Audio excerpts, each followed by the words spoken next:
What's up, everyone? It's Chris at Chris Punch Forge. Today we're going to start a series about what, you ask? Well, I've been doing a lot of talking on Instagram Live about lapidary and stone cutting and faceting and cabbing and all that kind of stuff. So today we're going to start a series of what are we going to call it?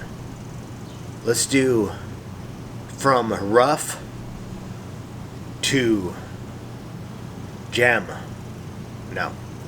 From rough to jewelry. I kind of like that. Let's just get on with it. So you may have seen in another video, rockhounding, I found this guy.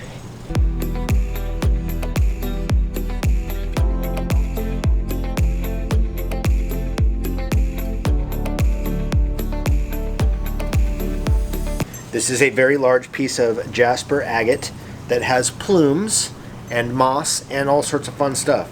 So what I'm going to do is get this guy wet real fast. Hopefully I can get some of the detail on camera, but it's a beautiful, beautiful chunk of rock. And when it's cut hard enough and has so many different colors in it that the slabs of this should be absolutely amazing. So what I'm going to do is readjust the camera, move it over to my slab saw. I'll explain the process for that, and then we'll go ahead and get on with that. So anyway, let's go ahead and put this down and remind you that if you haven't already, check out linepunchforge.com or lpfswag.com. I've got new lion's claw stickers that say "Rawr." So if you like that kind of thing, check it out. Also, Haymaker saw on the market, doing really well. Grab yours. Haymaker, it's a saw for makers. Let's get on the slabbing.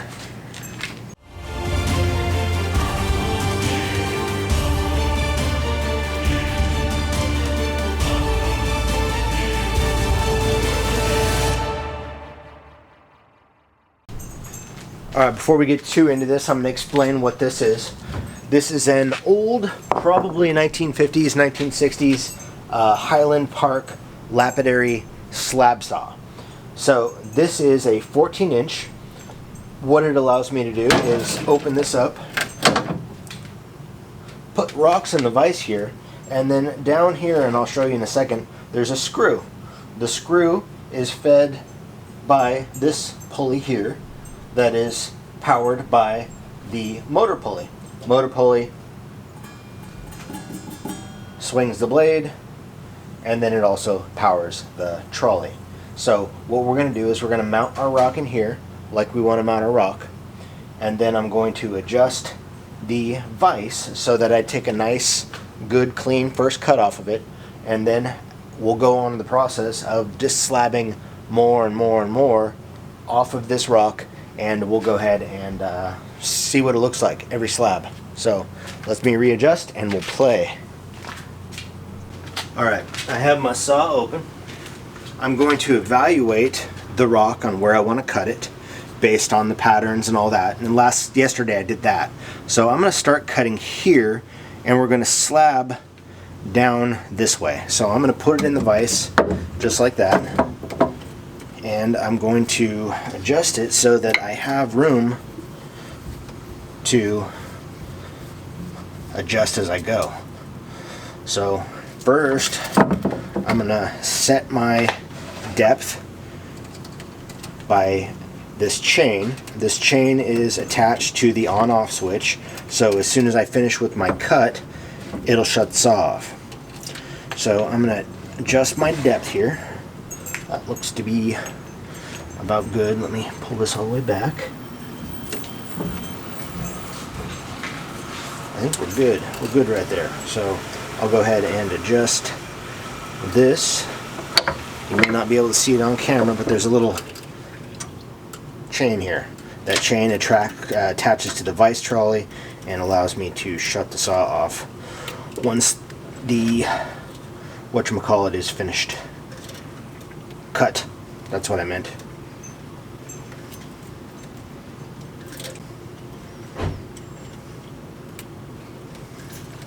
Oh, hey, girl. Filming? Oh, yes. Not live, though. No, not live. Everyone, my wife, Stephanie, say hi. Say hi. She's not saying hi. Camera shy. She's used to being behind the camera. It's not live, right? No, it's not live. Okay. So you can edit that out. Quite possibly.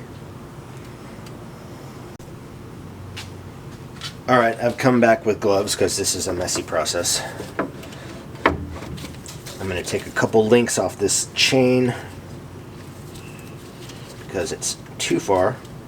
You don't want to go too far, it wastes time. That's about good. So now that I have my rock in the vise, I'm able to kind of adjust it back here on my first cut. So the vise is already all the way this way that it'll go, so it'll allow me to slide over as I'm cutting slabs. So I'm going to find a nice flat spot here, and then I'm going to align my rock where I want my first cut to be. And ideally I want to take off as much as the kind of junky, crumbly stuff on this end, because this was tumbling down a river, and when that happens, a lot of the time you'll get fractures and conchoidal dips and stuff like that. So I want to take the majority of the kind of nasty stuff off that first. So I'm going to adjust that in the vise, make sure that I'm all the way over, and then I'm going to tighten this down. I don't know if you guys can see this. Yeah, let me move you guys around real fast.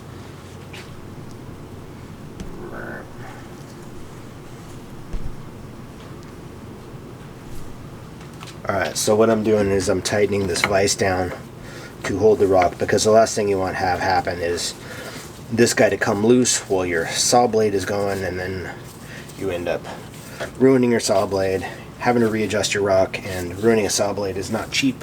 So you want to make sure that you get all your setup done correctly and you're able to assure your rock's not going anywhere. Now it's going to have some flex like that. That's going to go away once I lock the vise trolley in place. And that's done with a little lever down here. That lever engages the screws on the thread that is driven by the motor driving the blade. So one motor, two pulleys, two belts, and two things going on. So this I'm going to adjust right up to the blade and then back it off a little bit, because I want to have that get up to speed before it touches the rock. Now here I'm going to give it one more wiggle. I'm going to go ahead and lock that vise in place, and now most of that stuff is gone. Good. Alright, so now that that's done, I'm going to go ahead and close my lid. I've got my everything locked up so it's not moving, and I'm going to go ahead and close it. Now, one of the important things you need to remember when you're working with a saw like this is it does have mineral oil inside that acts as a lubricant for the saw blade cutting through the rock. And when you have the lid open and you turn the saw on, the saw blade basically gives you a big streak of nasty mineral oil and rock junk. So you don't want that. You want the lid closed. As soon as it's closed, you can go ahead and give it a start up, and it's going to start cutting. So I'm going to cut out, flip that switch, and let it go.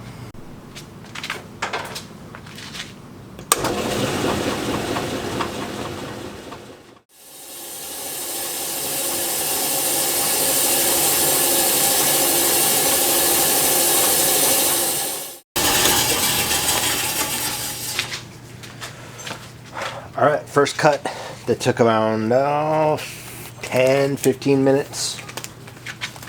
Does not cut real fast, but it usually cuts pretty straight. That's a good blade I have on it. Alright, here we go. Okay, good cut. And I'll go ahead and show you guys on camera here.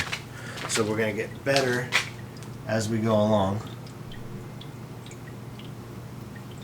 Got nice plumes, green, different variegations. I see all sorts of fun stuff in there so far. So let's get it set up and we'll do that again. There's our first cut.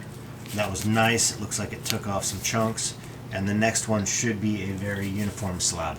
So we'll give it a try and see what happens. Alright, for this part, I'm going to disengage the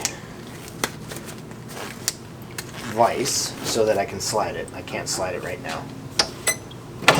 Disengage. Now I can slide this back. And that's looking really nice. I've got some good in there. So now what I'm going to do, since I have it just there, I'm going to bring the vise back so that it no longer contacts the blade.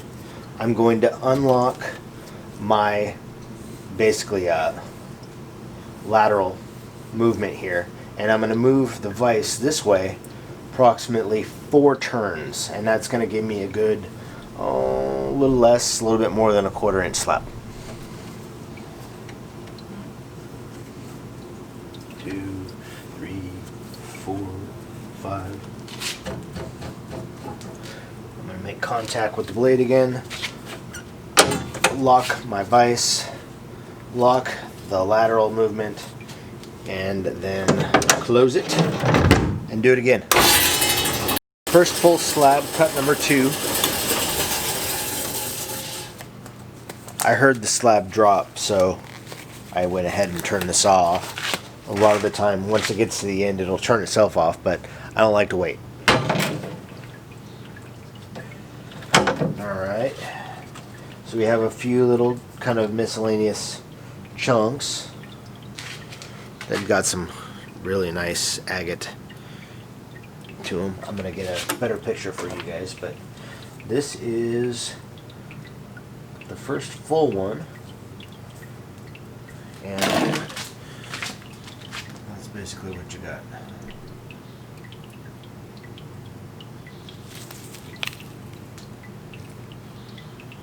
You guys can see maybe some of the plumes and stuff in there.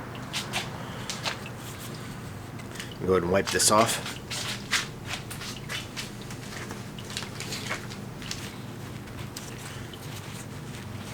Alright, we're starting to get into more solid rock. You can see up in this area here,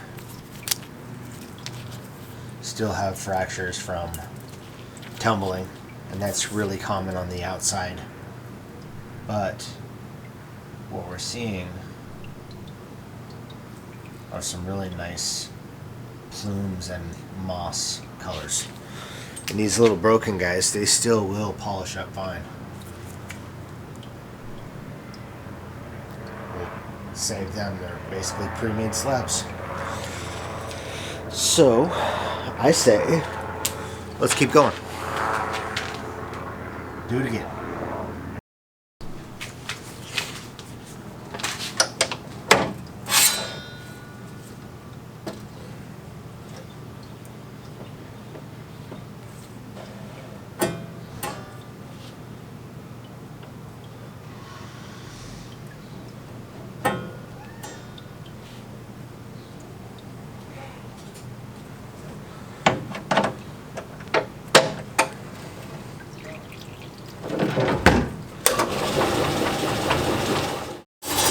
Do something a little bit different with this one. The edge where the blade would contact the rock is a little bit curved, so I'm going to wait until it gets a good purchase. I'm going to turn the saw off. I'm going to back the vise out and let it go forward. That way it has a nice square place for the blade to go in and make my slab. And we'll go ahead and do that now.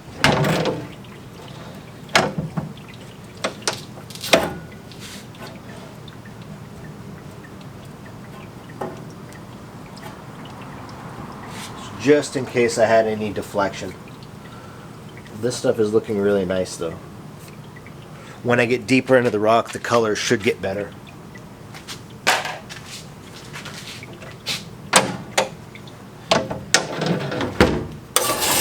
we go. Alright, slab number 3. Still experiencing a little cracks and fractures, but the deeper we get into the rock, the more amazing the patterns. So we'll do it again.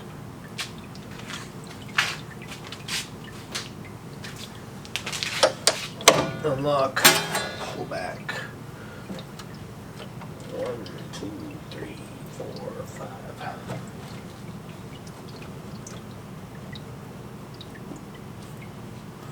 Cool. We'll lock that back in place. Drop it down. Do it again. Alright, so I've come to the end of where I can actually take a slab off of this rock. So what I'm going to end up doing is taking it out of the vise where I had it, flipping it around, and putting it in a way that I can then take some more slabs off.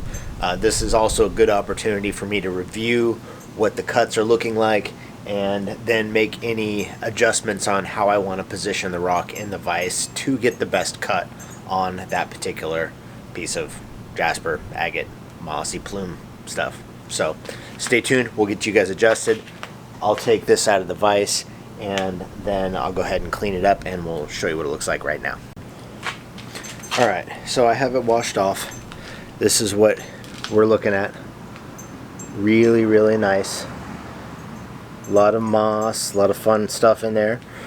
But what I want to do is see if I can zoom in and show you. So I have all of this moss in there, good colors, but you can see that I have a crack going, zoom out, you can see it. I have a crack going from here to down here. So this section is essentially loose. So I'm going to take a hammer and I'm going to tap right here and hopefully break that off. That's going to give me a little cleaner look at what a slab is going to be like without having to worry about that crack. So I'm going to go ahead and do that real fast. Alright, so here is the rock after I've taken it out of the vise, and I can see a crack from here to here. So I'm just going to lightly take a hammer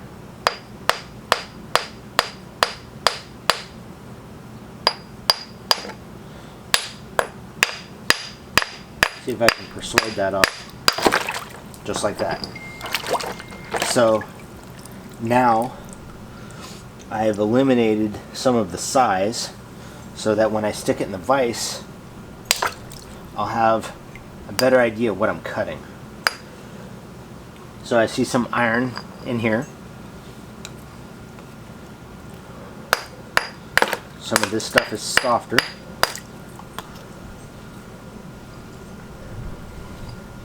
And I have maybe another crack here. That one actually looks really good. So I have one here at this fault.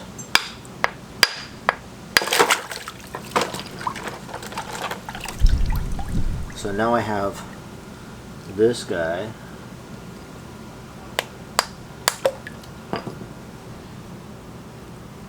Nice piece. I have this one. I like that, but I think what I'm going to try and do is focus in a little bit more on this bigger chunk. So I'm going to take this, I'm going to reposition it in the vise, maybe a different way, because I was cutting it. Where my hand at? Oh, there we go. So I was cutting it, and I have some plumes showing up right here. These ones look good, but what I'm going to try and do is maybe readjust the angle, or no, you know what, I'm actually pretty happy with the way those plumes are forming up this way.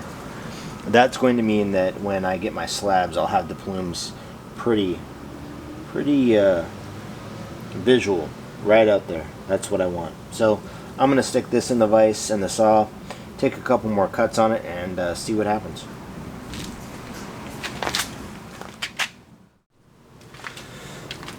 Alright, so I have my rock back in the vise where I want to cut it. I've realigned the vise back all the way so I can cut that way and make slabs. And now that I have it tightened down in the vise, I'm going to go ahead and tighten down the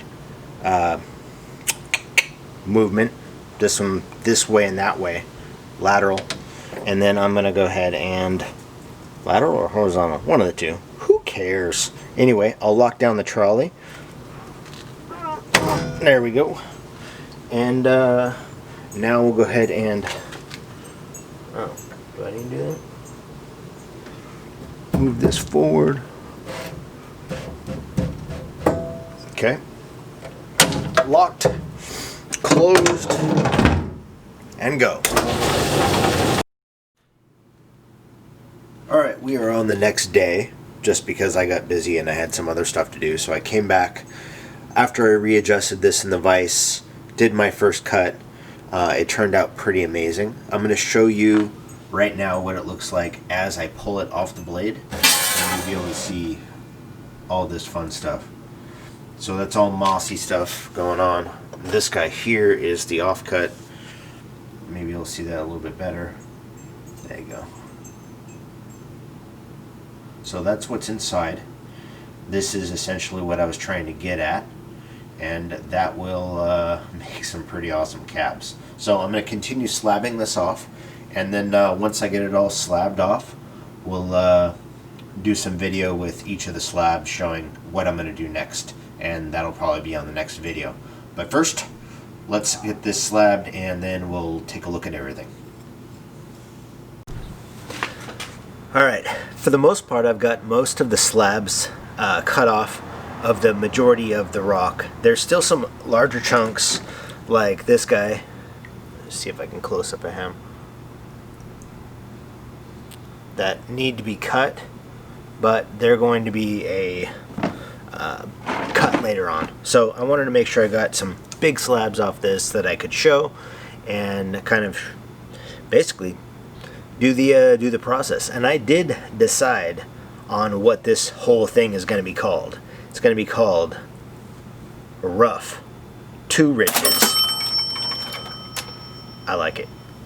So here's another inside, what that looks like. You saw from the beginning of the video what this rock was to begin with. Good stuff. Beautiful. And here's the other medium-sized chunks that are still left. These came off while I was flaking off the some of the parts I didn't think were going to cut well or would fall apart once they were slabbed. So that's what those are. Those are all going to be cut more eventually. I haven't decided how I'm going to do that yet, but it won't be a part of this video. Now, a lot of folks are following along because the rock that I found here was part of the same stream system where I find my blood plumes. So I did slab some blood plume. Show you what those look like. Right there. Try and get good focus on them. Yeah.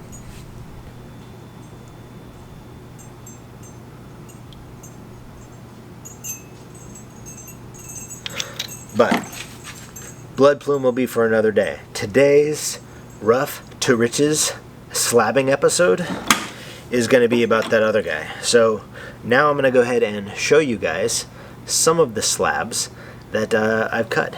So I'm going to start up here, and then eventually I'm going to move you guys down to where I'm pulling them out of so you can kind of see them all a little bit better. So this is what I'm working with.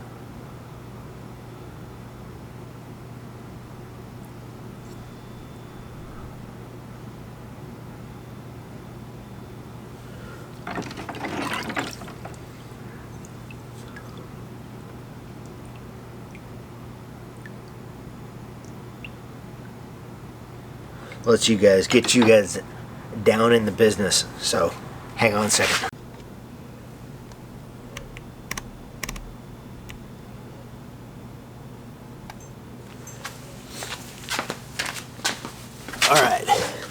So I have these all soaking in a little bit of soap and water, so you can kind of get all the oil and stuff, the mineral oil off of them. So this is one of them. We're just going to go through some slabs here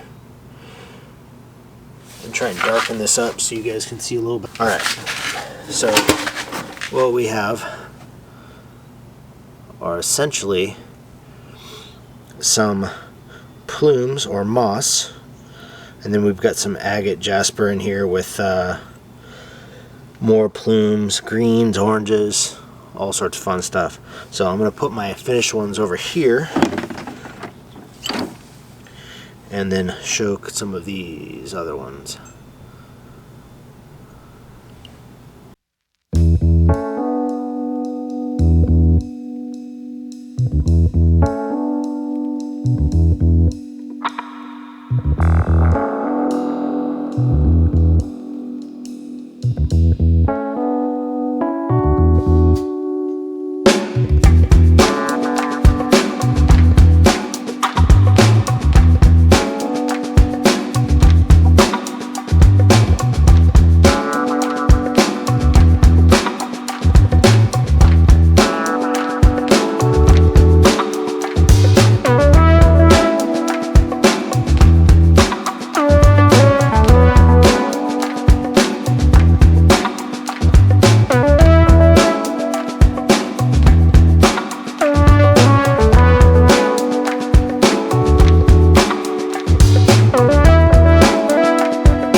Alright, so in the next episode of this Rough to Riches series, I'm going to take and talk about how I select a cab out of the slab.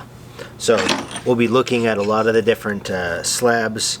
I'll be looking at the patterns, the shapes, using some of the templates I have, and then actually go through trimming and polishing a cabochon from a piece of slab that was a piece of rough that came from the middle of the woods, and as you saw on camera, was picked out of a creek by me, and you're going to get to watch the entire series of what happens when you take a rock out of a creek, slab it, cab it, and set it into jewelry. So stick with me, and there'll be a couple more videos such as this following this slab, this rock, this rough, into becoming a piece of jewelry. So appreciate you, and we'll see you next time. If you haven't already, right down somewhere in there, there's a little red subscribe button. Hit that. There's a bell too. That bell is going to let you know when I make another video. So I really appreciate it. Like I said, check it out. Check you later, and be amazing.